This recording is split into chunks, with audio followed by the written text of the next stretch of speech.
this series. My name is Scott Fussell. I'm the Director of Education for CSL Management, and I'm really grateful that you decided to be with us today. We've got a great conversation planned that's really an extension of our conversation we began at the 2022 Shelley Sutherland House Directors Institute in Nashville, Tennessee. We were lucky enough to have some pretty extraordinary speakers join us in Nashville, along with a bunch of really amazing house directors and industry partners. And we had a great conversation with Dani Weatherford from the National Panhellenic Conference. She is the CEO there, and she was kind enough to agree to come back and continue that conversation with us today. We'll be jumping into that in a second. But before we do that, I just want you to know how grateful we are for the time that you're putting in today and all that you do every single day to make life a little bit better for the students who call our houses home. They leave their families of origin, they come to the family of choice, and whatever we can do, and whatever you are doing to help make that house that you live in a home for these young people, we need you to know we're extraordinarily grateful. So hopefully you'll hear a thing or two today that will grow your ability to do that more successfully, more impactfully, and that you'll leave this conversation feeling like, yeah, that was time well spent. So again, thank you for being with us today. For those of you who are rejoining us from our time in Nashville, again, we're grateful for the time you spent with us there and the time that you're spending with us virtually. So as I mentioned, today's conversation is really an extension of when we started back in Nashville at the Sutherland Institute.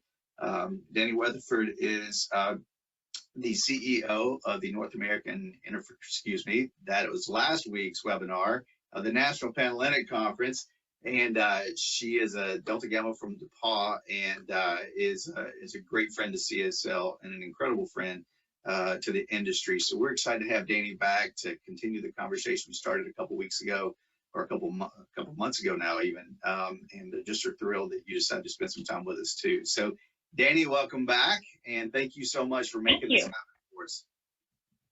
Thank you. I'm happy to do that. I enjoy answering questions. We're going to pepper you with them for the next. We've got 90 minutes set aside for this, but we'll take as much time as it needs, and if we don't take the full 90, then that's fine too. And we've got we've got 8 or 9 already slotted to kind of throw at you, so we're eager to hear your responses. And for those of you who are joining online, if you want to jump into the chat, if you've got questions that pop up throughout our conversation, jump into the chat. And Woody, I'm going to ask you to keep an eye on that chat for me. And if you see one pop up in the chat that we need to address, please just jump in the conversation and interrupt me if you don't mind, please. All right. So Dani, here we go. One of the things that we talked about, and this is super timely, in Nashville, was membership trends. And I know it's super early, but it's kind of fun when I hop over into the House Directors Facebook group. I start to see some conversation about, okay, everybody's moving back in. We're starting to get ready for recruitment, and you're having those conversations offline as well. So I know it's early, but have you gotten any early indicators about what recruitment is looking like for this fall? Are numbers up, down, level? Are you seeing anything, or is it too early to know? I'll have to say it's too early to know. We know that there are several recruitments that are underway right now, very large recruitments. Alabama, Georgia starts this weekend. So what we have, we tend to wait until we have 5 or 6 campuses before we kind of make any calls on what this looks like, because we have a couple of smalls, we have a couple of large, and we don't want to give anybody the wrong indication. So I would say probably in another 7 or 8 days, we will know a lot more about what recruitment is looking like this fall. We know it's getting a lot of attention. Alabama Rush Talk is back. There's a lot of coverage about Alabama recruitment, for good and for bad. And we need to take all of that attention that comes and turn it into something positive for the industry. Yeah, I could not agree more. So Well, we're going to check back with you in 7 or 8 days. We're going to hold you to that, and we're going to expect very specific numbers of what trends look like across the country within 1 week's time. So, but no, we appreciate the realistic answer there and the accurate answer that you can't really judge what's happening across the country based on Alabama and Georgia. That's for sure, because those are a little bit different animals, to say the least. So, well, let's look a little bit more long term. We know, and we've talked about this for a couple of summers now, that we've got an enrollment drop off that's coming in 2026, specifically at the regional and kind of mid-major institutions. Maybe not so much at the flagships like you just mentioned, but for those regional and mid-major institutions, we know that enrollment's going to drop off a cliff in 2026. So it was really interesting. Since our time in Nashville, I was reading some information from the Chronicle of Higher Ed, and in 2020, only 75% of the students who were enrolled that fall came back for their second year. And only 21% of colleges and university administrators say that their campus has a good plan, a quote unquote good plan to retain students. So what that's telling me is the number of students that we have to recruit from isn't waiting till 2026 to shrink. That's already starting. So from your perspective, who are the model organizations that have already begun to implement a plan to meet this challenge, and what's making them impactful? Can you shed some light there? Sure. Two things. I will answer your question directly, but I think an interesting piece of this conversation about the enrollment cliff is that we are feeling it already. And I would add in small liberal arts colleges are feeling the worst pain. There's kind of like a canary in the coal mine. Their tuitions often are higher, and so they're the first ones being hit. But if you're reading the Chronicle, you will also see that there are a number of schools out there right now that are having a housing shortage. They have so many students coming to campus, and they are the flagship type campuses. I've seen numerous articles about the University of Utah needing to put first-year students with local alums because they have nowhere else to put them.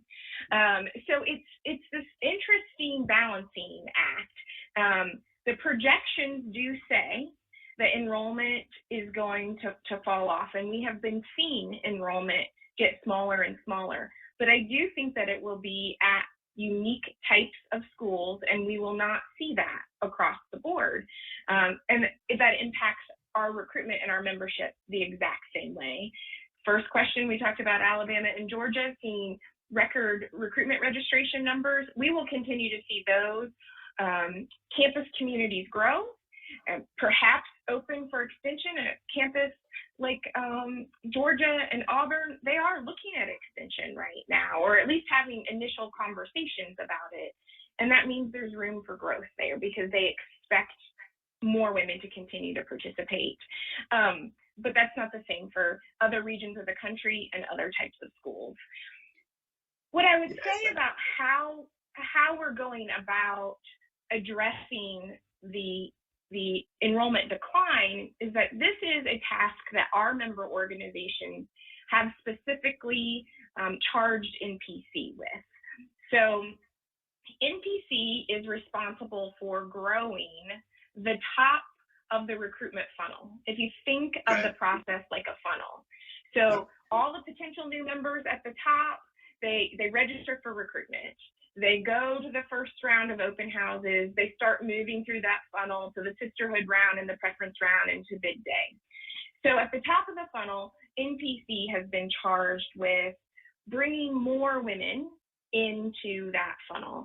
And so what we've started doing is growing brand awareness. For the last couple of years, we've been very focused on partnering. I think we talked about this a little bit in Nashville, partnering with programs that focus on high school women to try to make sure that as those women are coming up through their high school years, they know what a sorority is, they know the benefits of a sorority experience, and hopefully when they're doing their college search, they're thinking about, does this campus have a sorority community that I might be a part of? So that's one part of it. The other part that we engaged in this summer and will continue for the next several months as a pilot is that NPC is granting dollars, in total $150,000, to 250 college Analytics to do direct online marketing and advertising to the women who are coming onto their campus this fall. It's something that you can't do too far in advance because you don't know which women are going to be on campus until they make their deposit, they sign their intention letter, all of those things. But once the university knows who those women are and they're willing to work with the college Analytic, we can start doing some direct advertising and direct marketing, talking about the sorority experience and really encouraging them to register for recruitment. So this is the first time we've done this. Yeah, love it. Go ahead, sorry. No, that's okay. This is the first time we've done it, and it's a pilot, but it's a huge pilot, 230 campuses and $150,000. So we will see how it works out. We're hoping that it helps increase recruitment registration numbers between 3 and 5% on those particular campuses. And once we learn a little bit more about the outcomes, we'll figure out what we do going forward. But we also think of this as a learning opportunity because we have about 55 women who are serving as marketing coaches this year, each assigned 4 or 5 of these campuses, and they're teaching these women, whether it be the vice president of recruitment or the marketing chair, how to go in and do social media advertising. And that's a skill that is a valuable skill these days. So we're teaching them that, and hopefully they'll use it in the future. Even if they don't have a grant from NPC, they'll still be using advertising on their campus to promote recruitment, maybe to promote other parts of the sorority experience as well. But we have to meet those potential new members where they are. They're on Instagram, they're on Snapchat, and that's what we're doing this summer. That is awesome. Before my CSL career, I actually worked for a digital marketing firm, and I know the power of those tools even 7 years ago. And to think about the complexities and the upgrades, so to speak, that are now a part of those platforms. I love what you mentioned. It's getting to the right person at the right where they are, right? So it's the right message at the right time via the right channel. And so it sounds to me like what you guys have been tasked with is uncovering those opportunities and those solutions, and then driving that down to drive that member all the way through the funnel, and so that it lands, so she lands, or so we can target her right where she is on her campus. Mm-hmm. So, man, I love it. That is, it's not an accident that the ad for ABC brand lands in your social feed. It's not an accident that it pops up in the scroll on the side of whatever website you're on. So taking that level of sophistication to the fraternity sorority experience, I think, is essential. And I love that you guys are leading the way in that regard. So that's awesome news. So thank you for sharing that. So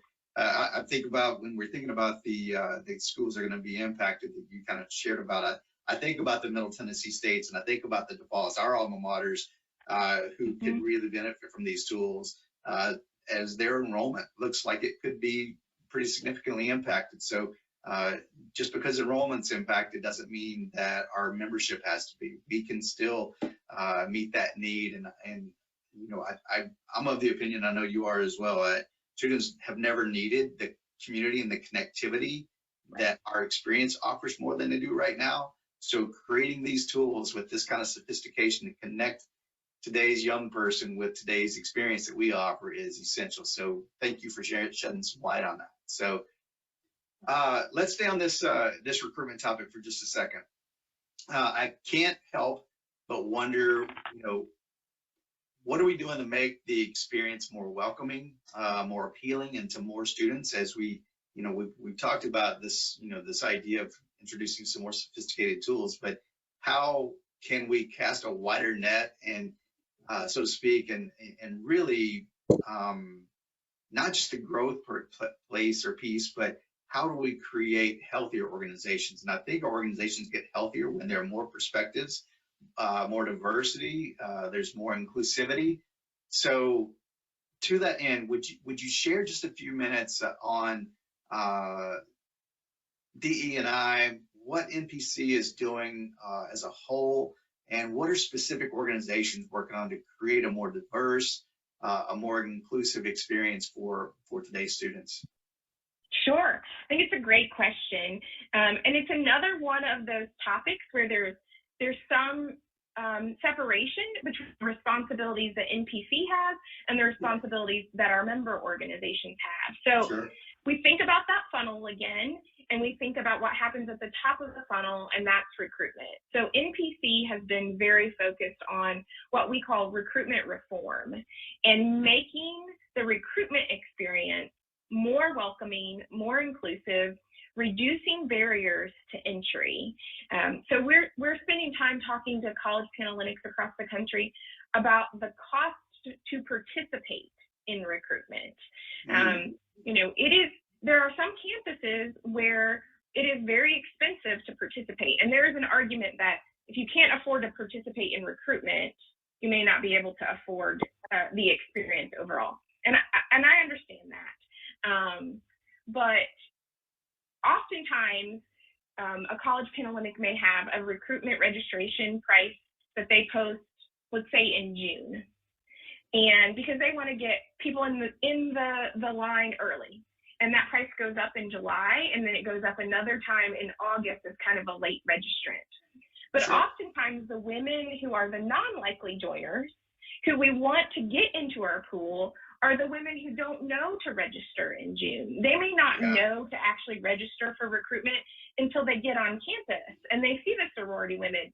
And we want those women to have the opportunity. But if the recruitment registration price has ballooned so much that it seems like it's an obstacle that is unable to be overcome, then that is not even in welcoming those women into the process of looking around and seeing if this is a right fit for them. So that may seem like, it's not the kind of DEI work that the member organizations are doing, but it's about reducing those barriers. And we also talk about changing the style of recruitment on some campuses because a fully structured recruitment may not be fully welcoming. And it may be too long. It may require women to take too much time away from work if they're trying to do a work school schedule. So we're really looking at all the things that we can do with recruitment itself to make it more warm, welcoming, not intimidating, because that is a stereotype of the recruitment process. And that it's going to be judgy. And so we want people to want to participate and get answers and feel like they are truly wanted in our community. So those are the kinds of things that NPC is working on. Member organizations are actually working on a little bit of that. We see all of our organizations really taking a strong look at their membership selection criteria. All 26 of our groups are now trans inclusive, so they're welcoming trans women into their membership, and they're looking at things like GPA requirements, so that some women who may not be able to achieve a higher GPA still have the opportunity to participate in sorority. They are changing their legacy and letter of recommendation requirements because, again, those non-likely joiners may not have folks to write letters of recommendation for them. So lots of changes happening at the member org level that's also related to recruitment itself and getting the women into their membership. And then they have a second layer, which is more about inclusion and belonging in individual chapters. It's a big job to get women to join. It's a bigger job to get them to stay. Yes. They, once they're initiated, they have to feel welcome, and they need to feel like this is a place where they belong and they are wanted.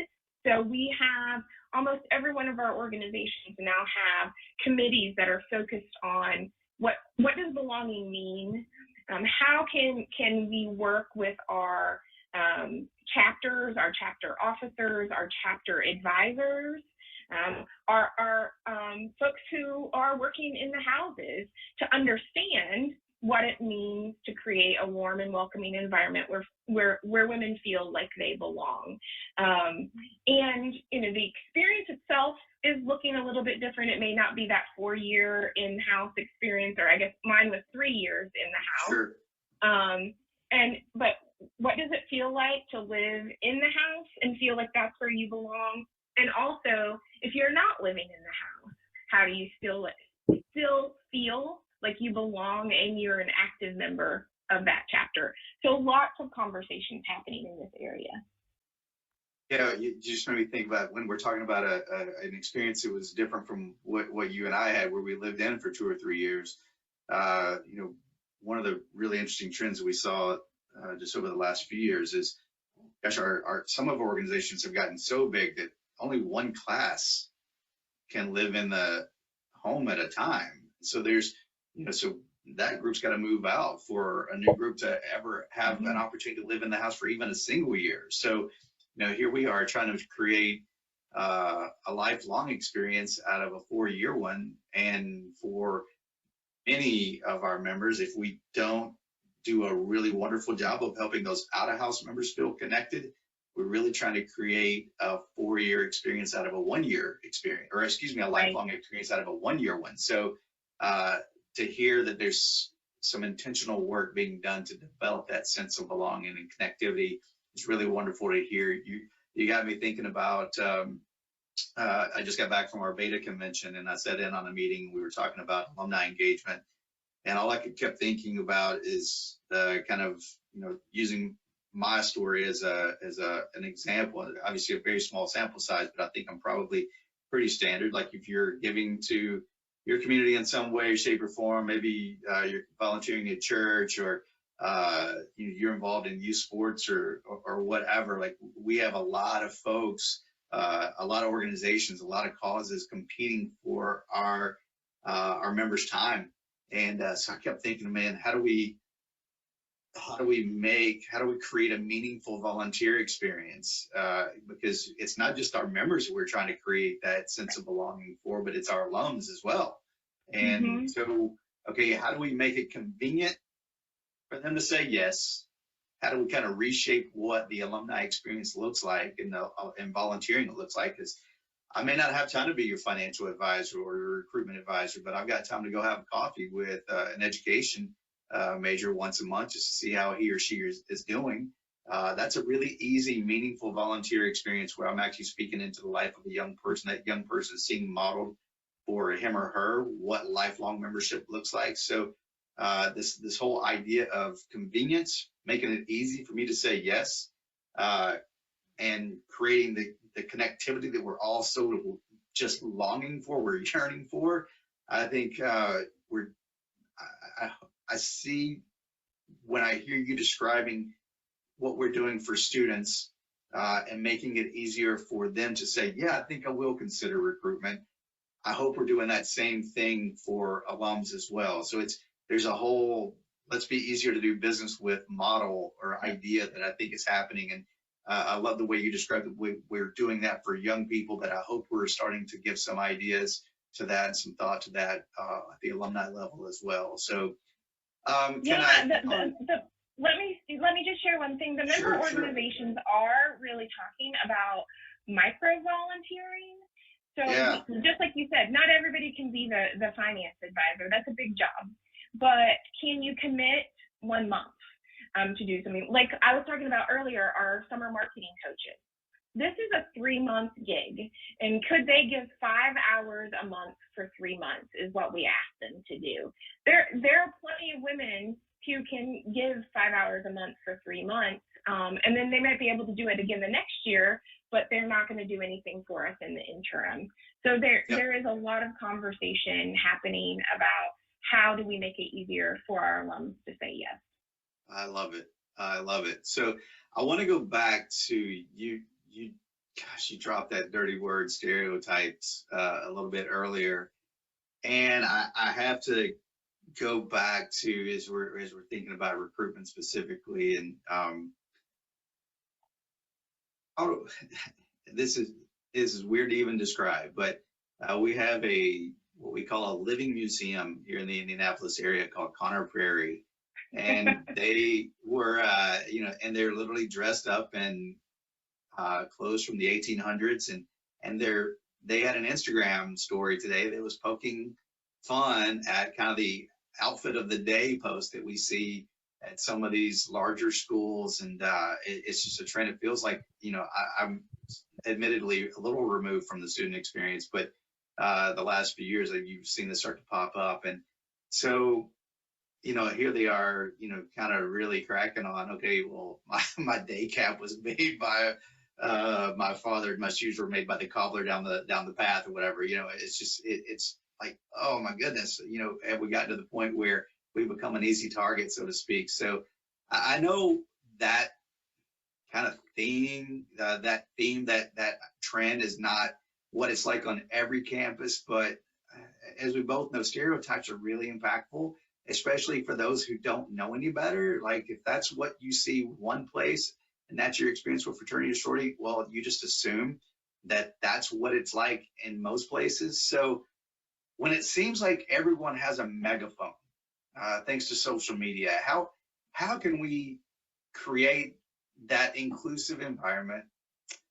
We discussed a little bit earlier. How do we outpace our own bad messaging to some degree when people have that megaphone and they have that reach? What can we do to combat that? I think it's a good question. I'm not sure that we have completely kind of solved the problem, but what I think NPC and our member organizations are doing is trying to have an equally loud voice on social media and on our websites. I think when we were in Nashville, I talked a little bit about the sororitylife.com, which is the website that we try to push all young women to learn about the sorority experience. And it has lots of messaging on there, and lots of photos of women in all shapes and sizes and colors, and that you don't have to look one way, you don't have to sound one way to be a member of our organization, because I think that is part of that stereotype that we fight. Sure. And so that's one small way that we push back, or we try to take control of the narrative versus having people just learn everything that comes from individuals who may not have our best interests at heart. So we continue to work on it. I think every year we're finding new tools and new ways to reach out to potential new members. But they're not our only important stakeholder group. We have to convince university administrators of the worth of our organizations and caregivers. These potential new members all have caregivers, and how do we convince them that joining our organization is the smart thing for the students that they are supporting? So we have to convince a lot of people, and I will say that the women's side has a slightly easier time of convincing parents and caregivers and university administrators about the importance of our experience versus the men's side of the equation when it comes to sororities and fraternities. But we still have things to overcome. This idea of, mean girls, or sorority Barbie dolls, whatever it might be, we still have to overcome that in the eyes of the general public. Yeah, I totally agree. One of the things I'm feeling I need to react to is when you mentioned this focus on the caregivers, and man, that's music to my ears. I'm just thinking gosh, I hate it when people go, well, back when I was in school, but I'm about to do that. There was no bigger proponent or advocate for fraternity than my parents, because every time I came home, they saw a changed young man. They saw a growing young man. Now, I know there are people on this call who probably like, well, we didn't see that guy, but my parents did. And so when you would ask my parents about, well, what's Scott's, how's he like in college, man, they would immediately talk about it, how much he's learning and growing from his fraternity experience. So, and what a powerful recruitment tool that is when you've got parents who are advocating and caregivers who are advocating for the experience. So I just love that you guys are so focused on that, and you see that as a target market to make sure that the messaging and the stories are getting to. So I think what a powerful story they have to tell when we're doing it right. So love that. Great. Let me, we started to hit on this in Nashville a little bit, and we ran out of time, but there's kind of this newish phenomenon that we saw over the last year or two, where there seems to be more recent discussion of sororities and fraternities on some campuses becoming unrecognized or independent, so to speak. So talk about what that means and what impact that might have on housing and house directors. Sure. So you are right. It is becoming a trending topic for our national organizations, that sometimes the relationship between our organizations and a university sours for some particular reason. Most folks kind of follow the idea that our organizations are on campus at the invitation of the university administration. And that's right. The way it works probably 95% of the time. And we have very strong relationships, and the university is investing in our community. They are hosting a fraternity and sorority life office. They hire staff to support and coach our students. Their students are members.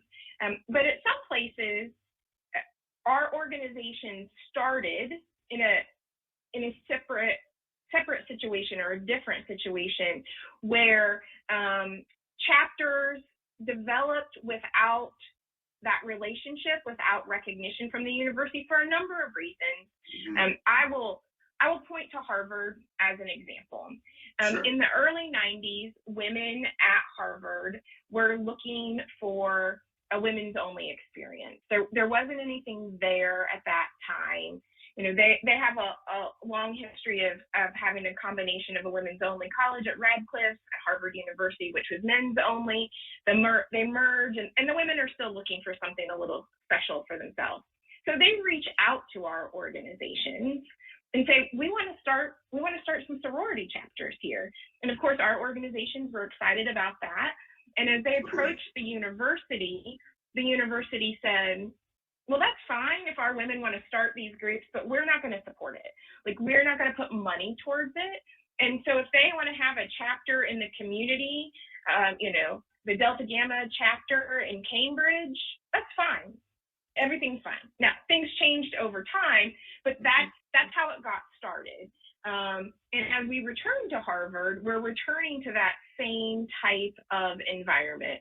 Our chapters are just functioning alongside the university. They market to the women who are enrolled there. It might be like a local church that wants to grow its congregation with students from that college, or it may be, an adult version of, Boy Scouts, Girl Scouts, that kind of thing that's community-based, but reaching directly into the student population of a particular school in their geographic location. So that's one way we become independent. And we're independent in that way at probably 6 campuses across the country. And they are schools like Harvard, Princeton, Yale, Georgetown, University of Chicago. And those administrations say, fine, do your business, but we're not hiring staff to support it. And have a reasonably good relationship for what it is. But more recently, we've gotten to a place where universities are choosing to remove recognition. That's what happened at Bloomsburg in Pennsylvania last year. The university president said, we're having lots of risk management problems on this campus across the board.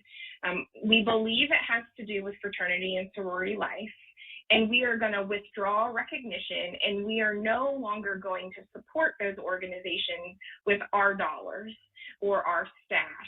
And then that meant that the organizations themselves had to decide, can they sustain a chapter there in Bloomsburg, Pennsylvania, when it's not getting support from the university? So we had 4 chapters. We now have 3. And because one organization said, this isn't good for us. It's a somewhat remote location. We don't have local advisors that can really support them.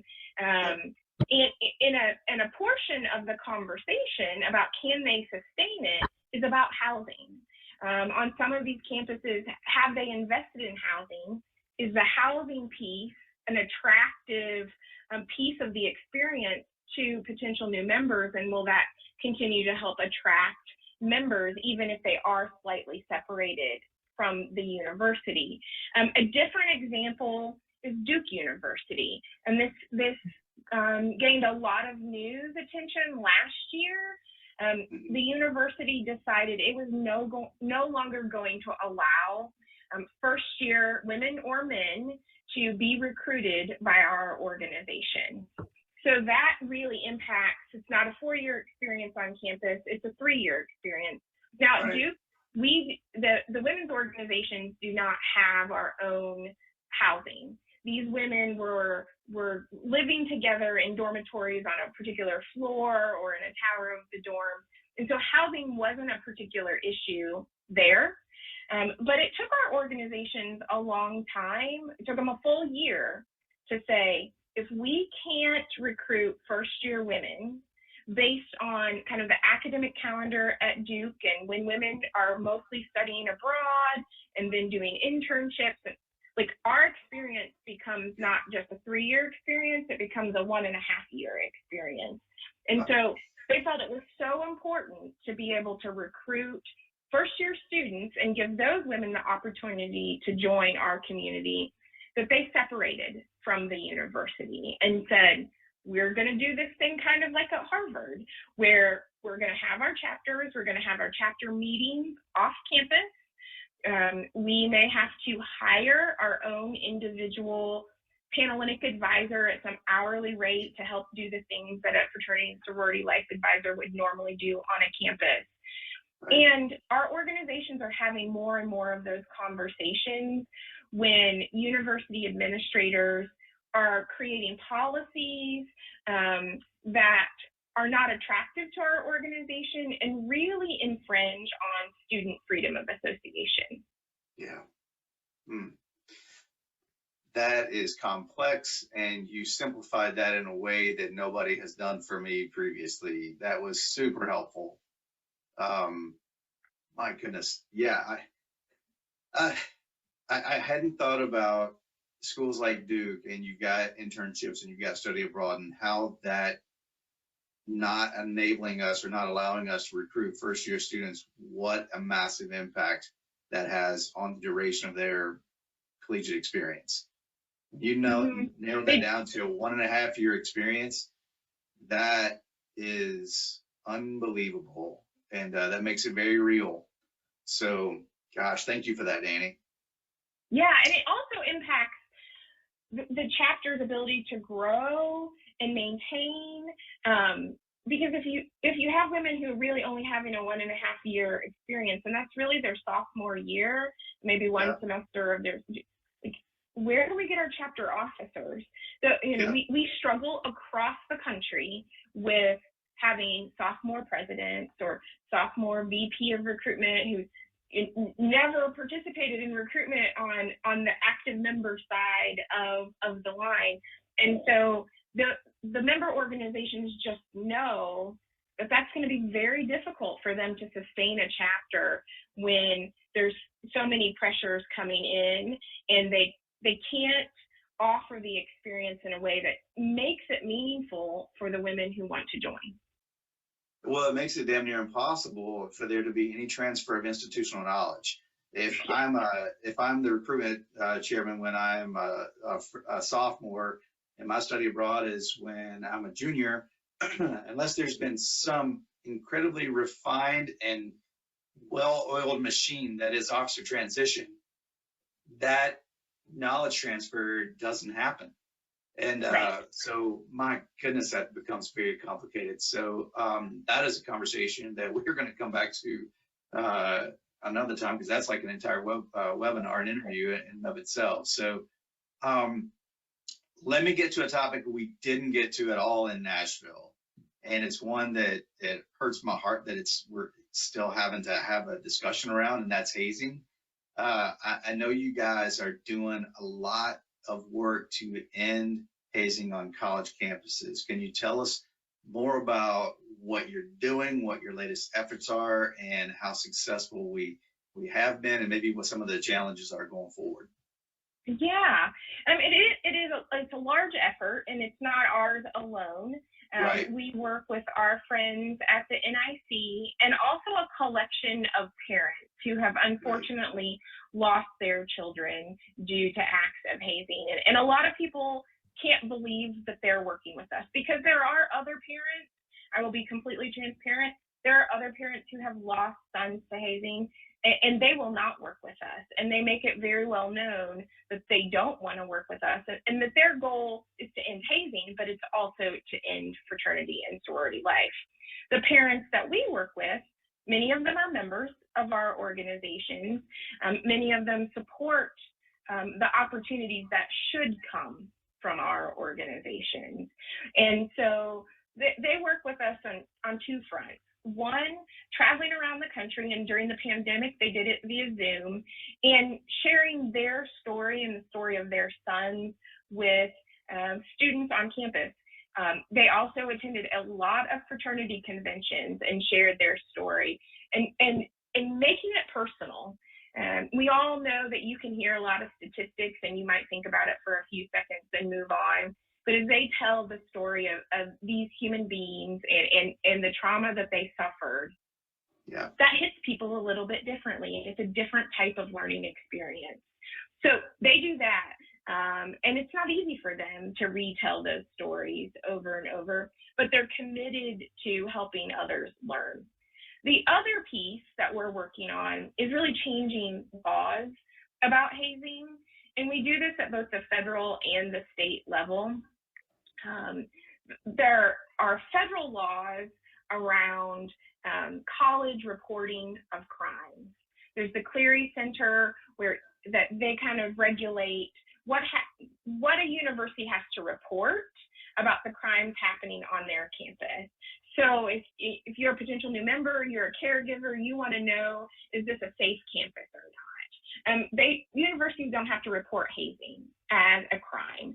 So one of the things we're doing is trying to get that included in that report, so it can be transparent, shine a little light on it. We also have a provision where we're asking universities to post on their website, perhaps an easier place than the Clery Center report, adjudications of student code of conduct violations that endanger the health of a student. And this is not only about fraternity and sorority. This is the football team, the band. We know in several campuses the band has hazing problems, the chess club, the robotics team, whoever is doing it. Like, if they're doing it, again, shine some light on it, make sure that folks know that they have been found guilty of violating the student code and endangering student life. So working on that with the universities, and that's all at a federal level.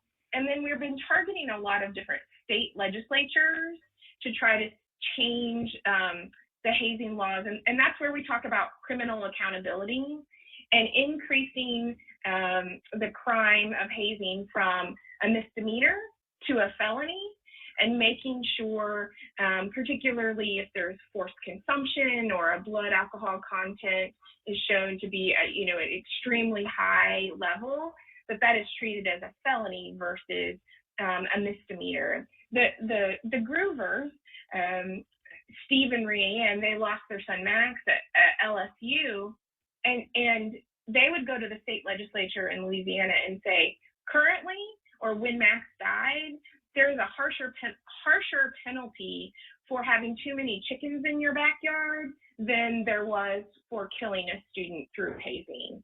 So we're trying really hard to increase those penalties, because if we can't educate them and we maybe can't shame them by this more transparency, then there has to be a larger accountability function. And that's what we're trying to do with the state law. Yeah, I love it. And I'm so grateful for that work. Just for those who are listening in, if you hear of the Groovers or the Piazzas, if you hear that they are coming to your campus, I can't encourage you enough to go hear their message. And I know Danny will back me up on this. They are powerful storytellers.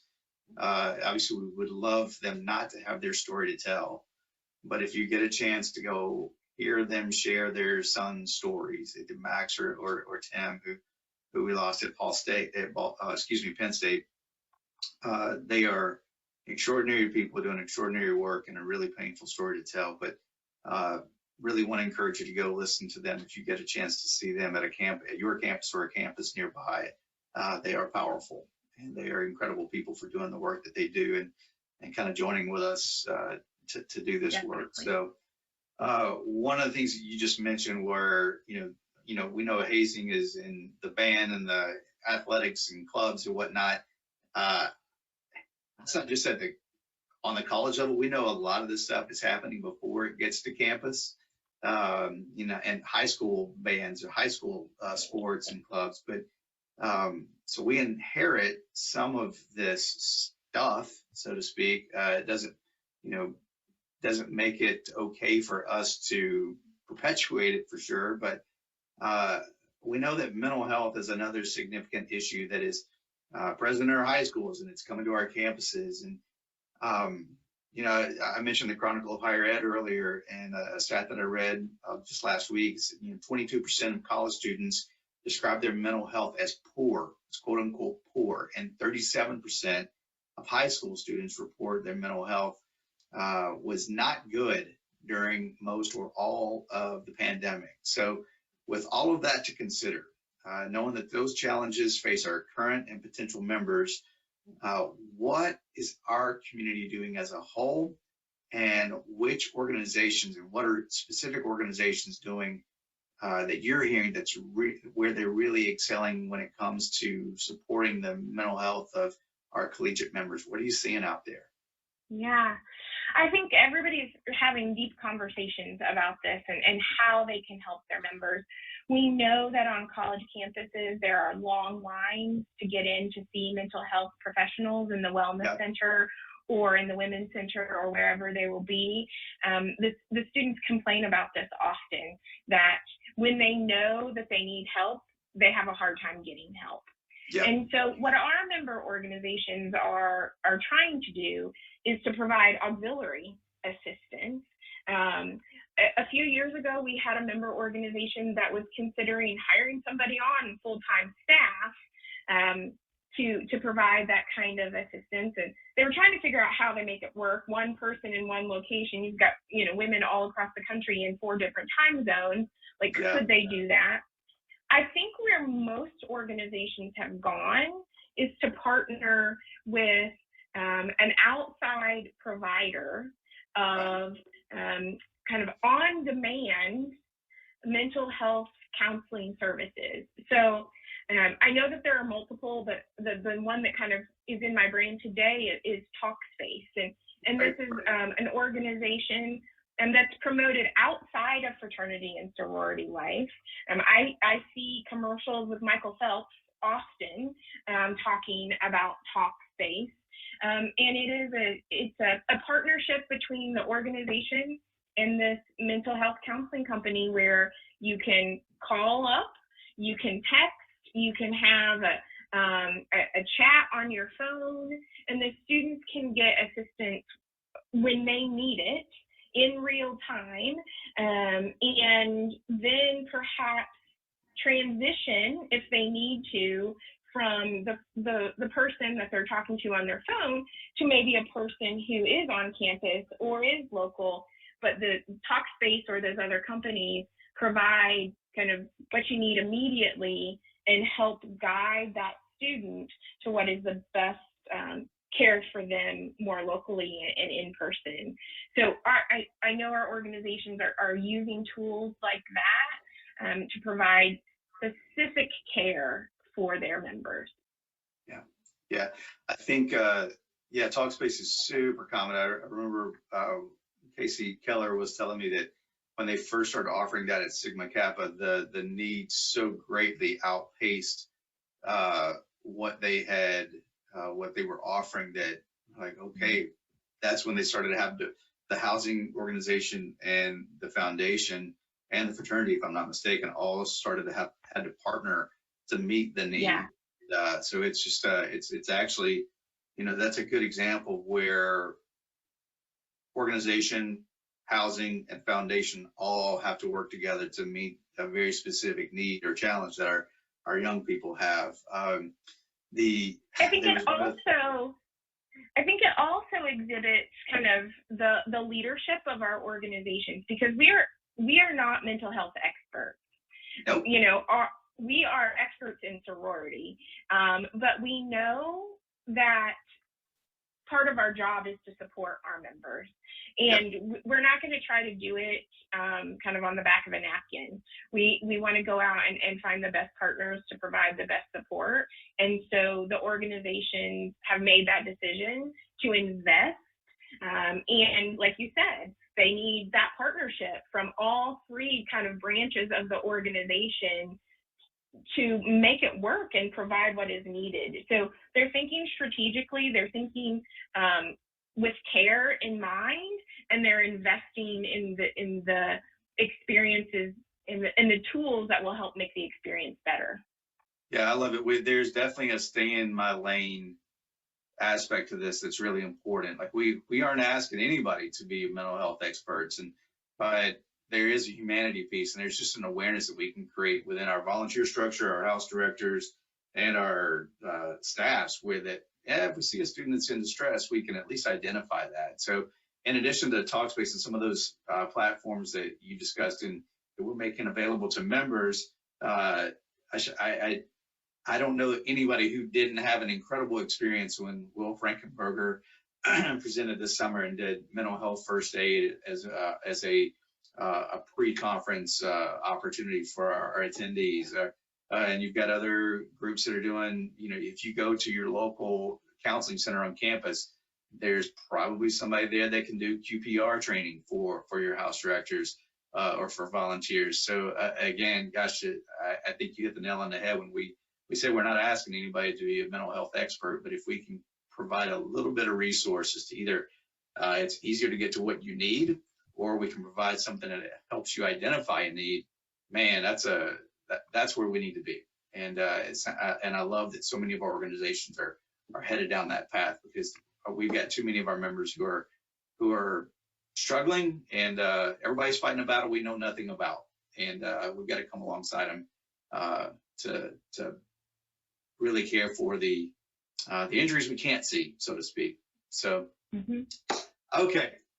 You hit on this briefly early in our conversation, this idea of fees and making it basically those maybe joiners, making it a little bit more appealing to those folks once we finally gotten messaging to them that says, oh yeah, I think I would like to look into the sorority experience. So I want to go back to that really quickly, because I saw a study from the Hope Center for College, Community, and Justice. And one of the things that they shared, a couple things they shared, were that nearly 3 out of 5 college students, these numbers were kind of mind-blowing, so stick with me here.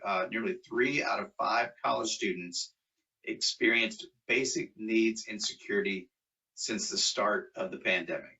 3 out of 5 experienced basic needs insecurity. So 48% of those students reported housing insecurity, 39% of those students at 2-year schools reported food insecurity, and 28% of students at 4-year schools reported that same issue of food insecurity. So we generally think about, if you are in college, there is an impression or a perspective that indicates that man, you're fairly privileged to be at college, in college. That's not necessarily the case based on those numbers. So knowing that those are the financial realities of many of the students who are either our members or our prospective members, in addition to what you shared earlier, what are our organizations doing to make this experience or financially acceptable or accessible for students who could use it and could be extraordinary members? What is happening? Yeah, every organization is approaching it differently.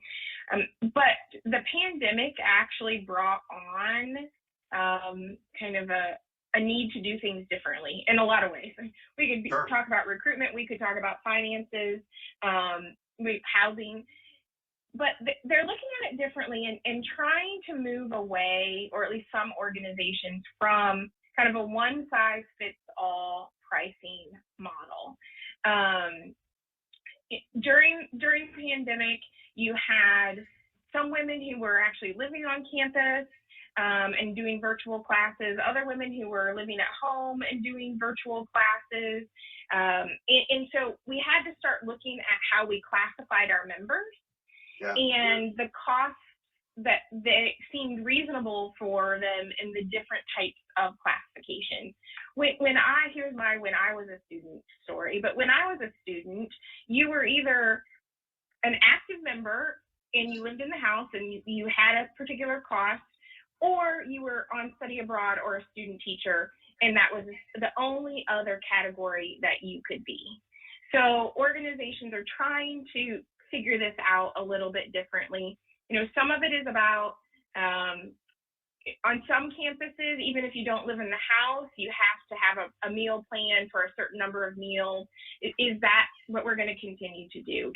Can students, if they can, you know, feed themselves in their apartment or have a dining hall experience, maybe because they're working for the university and they get free meals from the university. Like, we shouldn't force them into purchasing meals from the organization, the chapter facility.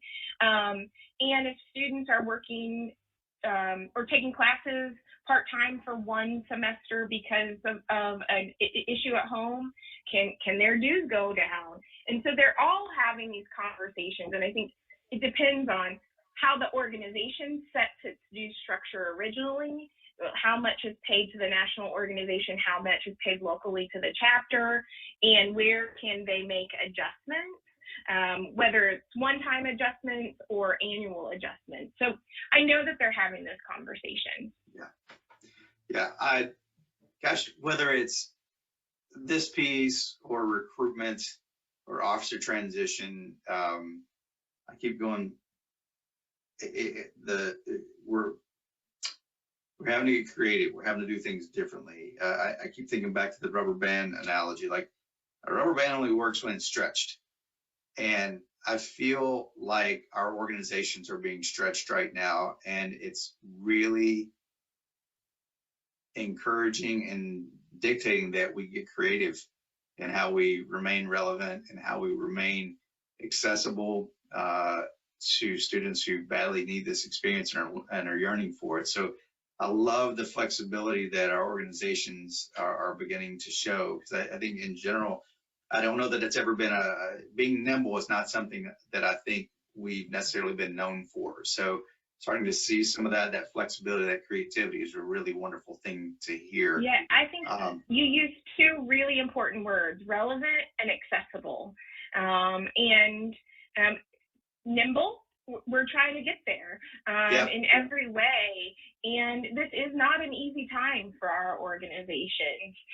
There's many changes that we need to make, or have been made in the most recent years.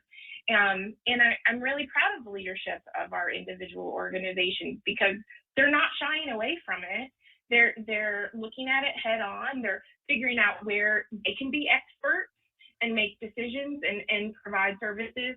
We're going to need to lean on others who are experts in outside areas and help, have them help make decisions.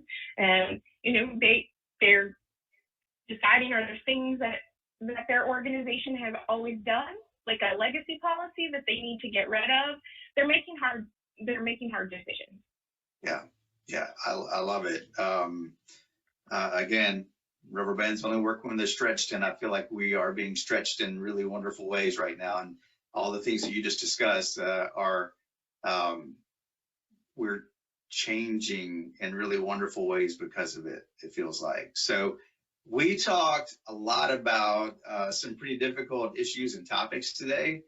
I would love it if you would take us out on an inspirational or positive note. I'm looking in the chat and I don't see anything in there right now, so we're going to make this our last question. But I would love to hear your thoughts on when it comes to this fraternity sorority movement, the experience, what our organizations are doing, et cetera. What are you most excited about right now, and what are you most hopeful about? Yeah. Well, this is going to sound a little strange because I think about this often. Like, I get the question, what are you most hopeful about, or what inspires you the most about the work that you do? And I'll start with this. We are under attack in many places. And we have been for a couple of years for different reasons, whether it's folks who think that we are too exclusive or that we are not positioning ourselves the right way on political issues. And a lot of that, let's call it protest, the voices are coming from our own members. And when you first feel it, you first hear it, it doesn't feel good. But when you really think about, those are members who care about their experience enough to share their maybe distrust for the organization. They want to make it better. I think that that's a real sign of the impact that our organizations have on our members and the value that our collegiate and alumni members have for the organization. They want the organization to remain relevant. They want the organization to be nimble. They want more women to have the experience as a Panhellenic sorority woman. Now, they may say things that hurt, but I believe they're saying it from a place of passion for the experience and wanting to make it better. So every time I see that stuff on social media, or I see a person quoted in an article, most of the time they are trying to make the experience better, and we just have to kind of flip around the way that we're thinking about this comment and take it as an opportunity to grow, because those people really want us to do more and be better. I think that's a perfect way to end. You took me back to, excuse me, last week. Woody and I were at our fraternities convention, and you're sitting in a legislative session, and you're seeing this from members. You can either get frustrated by it, or you can become hopeful because of it. Because we tell our people, gosh, have a care. And if you didn't have a care, you wouldn't be there. If you didn't care about the organization and what the student experience was like, it would be really easy just to take my ball and go home. And so I love that, when you hit on that, that's a great reminder that people are passionate because they had an impactful experience. They are opinionated because they have had an incredible experience, and they just want that for other folks. So at the end of the day, I think that's one of the things that we have to continue to remind ourselves is, man, we should be really nervous if there aren't voices. If nobody cares. Because nobody cares, but the voices are loud because people care. And I think that is a really wonderful way to end this conversation, with that reminder that people are noisy when they care. And then when we get to the point where we've got to turn the volume up, then we need to be fearful. But right now,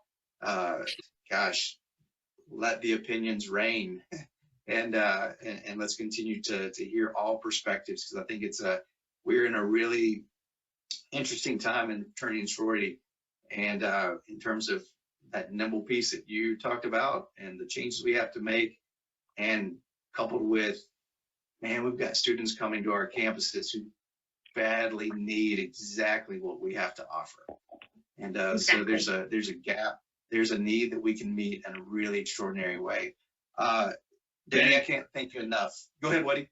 I just wanted to jump in too and say thanks, Danny. I know this time of year, it's a lot going on for you guys, as it is for everybody, as all of our students return to campus. So I just really appreciate your support of our organization and the House and Home series and coming down for the conference earlier this summer and everything you do for the NPC. So thanks very much. Well, it's fun for me. I like to talk to, like I said earlier, I like to answer questions. I would rather answer questions than stand at a lectern. So I love to do this kind of thing. And I want people to feel comfortable reaching out if they have questions too. So if I can get in front of a few extra people and make sure that they understand that my team is very dedicated to answering questions, reach out anytime. We want to be helpful and supportive. Awesome. Dani, you're doing good work, friend. You're doing work that matters. Know we're grateful. Please tell your team that we're so grateful for all the work that they do as well. So if there's anything that we can do, if you got updates along the way and you're seeing trends that we need to be bringing to our audience, please let us know, and we'll make time to get everybody together. And again, I think we keep thinking back to a conversation or an event I worked a few weeks ago. It's like when I stood on the sidewalk, I was just a dude. When I was inside the tent, I was representing an organization, and people. I was amazed at the stories that people would share with us, and so it made me realize that, man, we've got to start shrinking sidewalks and building a bigger tent. And if we can help build a bigger tent and create a safer place for you to tell your story and an audience for you to share the NPC story and what's happening with the sorority experience, man, we are all about that. So thank you again for being with us, and thank you again for all the work that you're doing. And thanks to all of you for joining us this afternoon, and for all that you're doing every single day. Our members are having a better experience because you are in it and you are doing good work. So please know we're grateful, and for the work that you're doing, for being with us today. We'll see you next time on House and Home. Take care, everyone. Bye-bye. Dani, thank you so much. You're welcome. It's a good time.